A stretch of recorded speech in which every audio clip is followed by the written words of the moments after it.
గోపబాలుడొచ్చినాక గోకులానికి పెదాల గిలగిల పువ్వులే పుట్టలేదా బాలకృష్ణుడొచ్చినప్పుడే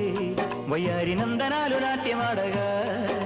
వారసుని చూసినప్పుడే వరాల వాంఛలన్నీ పల్లవించగా నందుడింట చిందులేసే అందమైన బాలుడే తనవాడై గోరువంక వాలగానే గోపురానికి స్వరాల గణగణ గంటలే మోగనేనా గోపబాలుడొచ్చినాక గోకులానికి పెదాల గిలగిల పువ్వులే పుట్టలేదా